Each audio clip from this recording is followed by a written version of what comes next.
Welcome to my YouTube channel Meenakshi maths classes.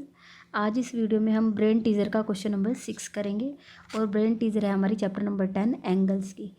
Angles chapter है जो 10 उसकी ब्रेन टीजर स्टार्ट की हुई है और उसका क्वेश्चन नंबर 6 करेंगे। सभी बच्चे ध्यान से देखेंगे क्योंकि ये मैं बुक पर ही करवा रही हूँ क्योंकि ये छोटे क्वेश्चन है बुक पर ही हो जाएंगे। Can two acute angles be supplementary. अब आपसे यहाँ पूछा गया है कि क्या दो angle can two angles be supplementary, क्या कभी दो एंगल सप्लीमेंट्री हो सकते हैं। देखो पहले तो आपको पता होना चाहिए सप्लीमेंट्री क्या होता है। सप्लीमेंट्री वो ऐसे दो एंगल जिनका सम कितना आए 180 डिग्री। ठीक है, सप्लीमेंट्री में क्या होता है, ऐसे दो एंगल जिनका सम कितना है सप्लीमेंट्री। अब वो ये पूछे can two acute angle. Acute angle आपके कैसे होते हैं 90 से छोटे। ठीक है, एक्यूट एंगल आपके कैसे होते हैं आपके 90 से छोटे। तो मैं इनको ना अलग पेपर पर लिख दूंगी। ठीक है, और पीडीएफ में भी मैं आपको बता दूंगी। ये आपका क्वेश्चन नंबर 6 के आंसर मैं यहाँ लिख रही हूँ।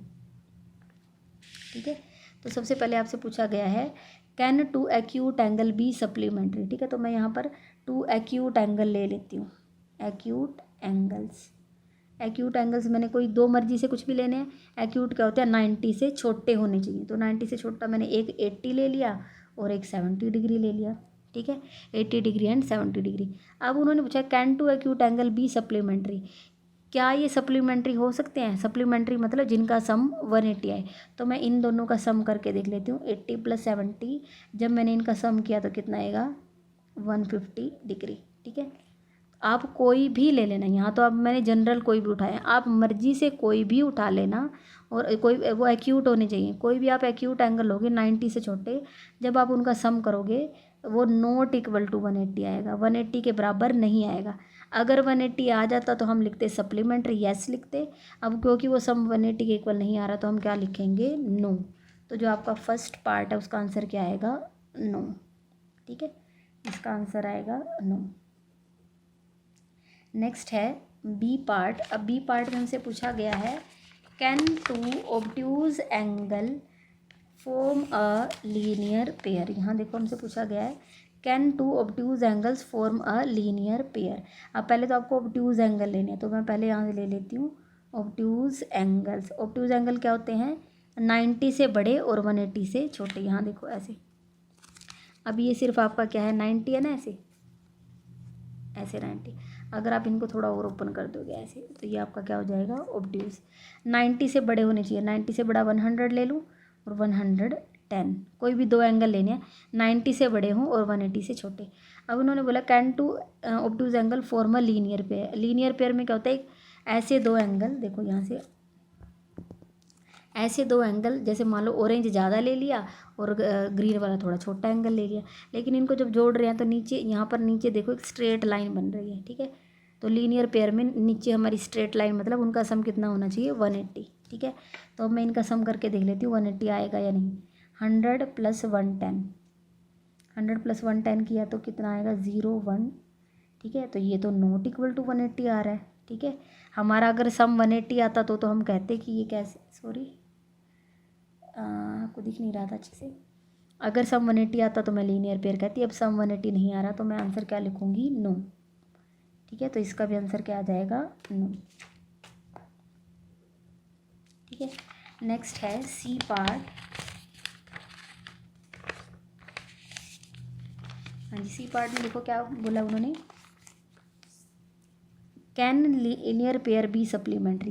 क्या लीनियर पेयर सप्लीमेंट्री हो सकते हैं। देखो पहले तो मैं आपको बताती हूँ लीनियर पेयर में भी क्या होता है कि आपके दो ऐसे एंगल, देखो लीनियर पेयर दोबारा से बता रही हूँ, लीनियर पेयर क्या होता है, टू एडजेसेंट एंगल होनी चाहिए, दोनों जुड़े हुए हैं एडजेसेंट है। तो इनकी जो नॉन, देखो ये तो कॉमन आर्म है क्योंकि ये दोनों में आ रही है, ऑरेंज में भी आ रही है और ग्रीन में भी। तो ये वाली आर्म नीचे वाली ये, और यहाँ से नीचे वाली आर्म ग्रीन।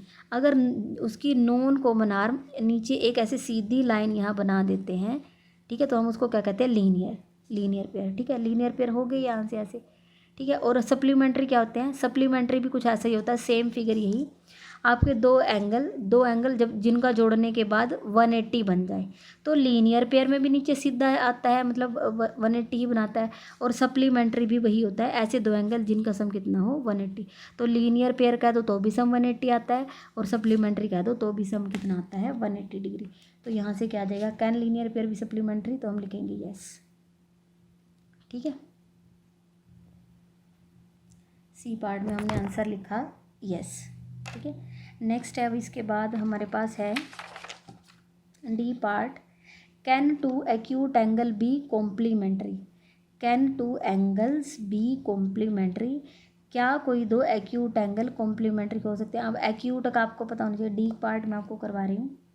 ठीक है, डी पार्ट में कैन टू एक्यूट एंगल, तो हम यहाँ एक्यूट एंगल ले रहे हैं, एक्यूट एंगल्स। एक्यूट एंगल क्या होता है, 90 से छोटे, 0 से बड़े 90 से छोटे, तो 90 से छोटा एंगल 60 ले लूँ। ठीक है, और एक मैंने क्या ले लिया 30, मर्जी से मिस कुछ थोड़ा सोच के लेने, और एक 60 लिया एक 30। पहले ये बताओ दोनों एक्यूट है नहीं है ना, दोनों 90 से छोटे। ठीक है, can two acute angle be complementary, complementary मतलब जिनका सम 90 हो, तो इनका सम करके देखो, सम करेंगे 60 + 30 तो कितना आ रहा है, वो 90 आ गया है ना। एक केस तो है ना आपके पास, 60 और 30 ले लो, 70 और 20 ले लो, 80 और 10 ले लो, मतलब बहुत सारे आपके पास ऐसे एग्जाम्पल हैं एक्यूट एंगल्स के कि जिनको सम करने के बाद 90 मतलब कॉम्प्लीमेंट्री बन जाता है। तो आ गया ना आंसर। ठीक है, तो हम इसमें क्या लिख देंगे, यस। डी पार्ट का भी आंसर क्या आएगा, यस। नेक्स्ट है E part, can vertically opposite angles be adjacent, क्या जो आपके वर्टिकली अपोजिट एंगल होते हैं वो आपके एडजेसेंट हो सकते हैं। तो मैं आपको यहाँ पर बना के बताऊँगी।